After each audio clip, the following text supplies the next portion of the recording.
Hello, in this video, we will begin to introduce files and exception handling in chapter 13.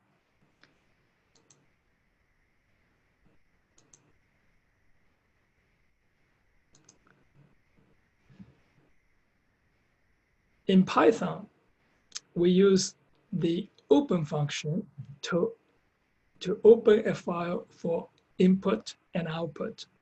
So this is the mode to indicate whether the file is used for input is R, the mode is R. For the output, the mode is W. There are a couple of other modes here. This A means you're going to open a file for appending data to the end of the file. RB means you're going to read binary data. WB is for writing binary data.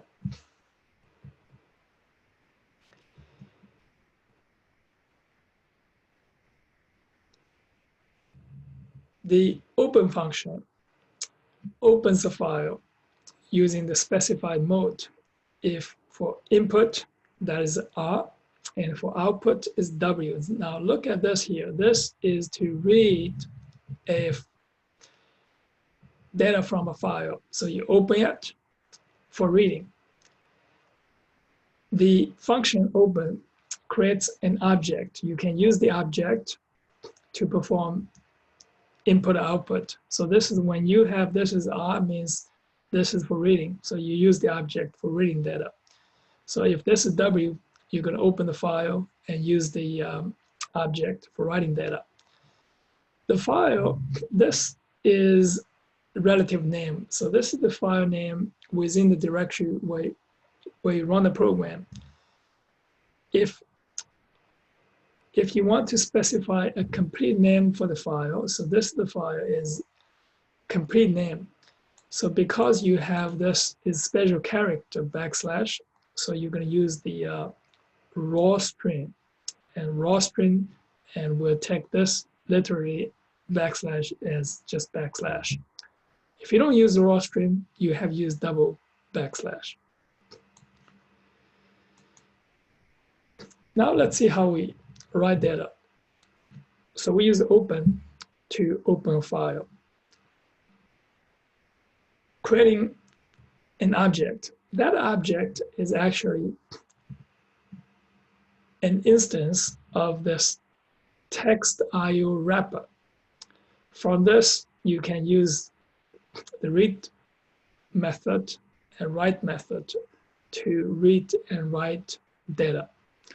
So let's look at the example here. We're going to write data to a file. So you're going to use open, and open, this is the name of the file, is the presidents.txt. And this is the for write. And now we have this object, output file.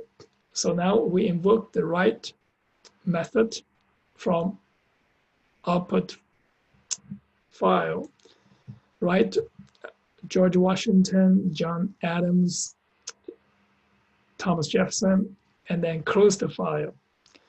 So to close the file, you need to close the file in order for the data to be stored to the file. If you don't do it, data may not store in the file. So let's look at the animation and see how this is executed. The program loads the definition for the main function to the memory. The program calls the main function. The main function is called. Check your understanding. If the file exists, will this statement destroy the existing file? Enter yes or no. Yes. If the file exists, when you open a file for output, this file will be destroyed. Wrong. The existing file will be destroyed. So be extra careful when opening a file for output. Now, I just entered incorrectly. It should be yes. I entered, I think I missed that, yes. The statement creates a text wrapper object for writing output. So let's go back The file now. presidents.txt is now created. Note the down arrow symbol is the file pointer, which indicates where the next output starts. The main function is called. So I went back and now Check start your over. understanding. If the file exists, will this statement destroy the existing file? Enter yes or no. Yes. You are correct. So be extra careful when opening a file for output. The statement creates a text wrapper object for writing output. The file precedence.txt is now created.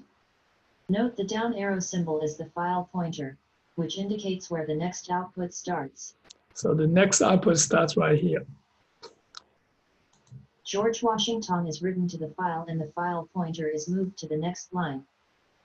So now because you have this \n, so you're going to have this, the file pointer is now to the next line. John Adamson is written to the file and the file pointer is moved to the next line.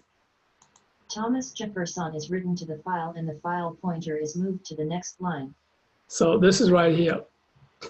It is the end. Now close it. Check your understanding. If the output is not closed, will data written to the file be saved? No. Enter yes or no.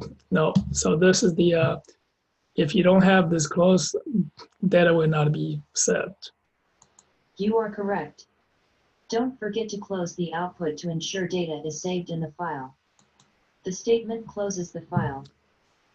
So that's the end. So let's look at this when you open it for the output. So you're going to have this W. And now you're going to write the Thomas Jefferson. So you're going to have this output file dot write Thomas Jefferson. This is to close the output, so I'm going to close it. You're going to invoke output file dot close to close it. Now, when you click this run button, you're going to get a message that says the program is prohibited from running OS commands, accessing files, running network applications or GUI applications, because the server I'm running does not allow me to access the files. So this is the error message right here. All right, so this is just the information tells you that you cannot run any programs involving IOs. So let's look at this diagram, see how this is written to the file. So now at the beginning, the file pointer is right here. And next, you write this, George Washington, and then you write John Adams, and now you write Thomas Jefferson. This is how it works. You can open the file, so you can see that is the content in the file. That is all for this video. We will continue to look at file input output in the next video. See you on the next video.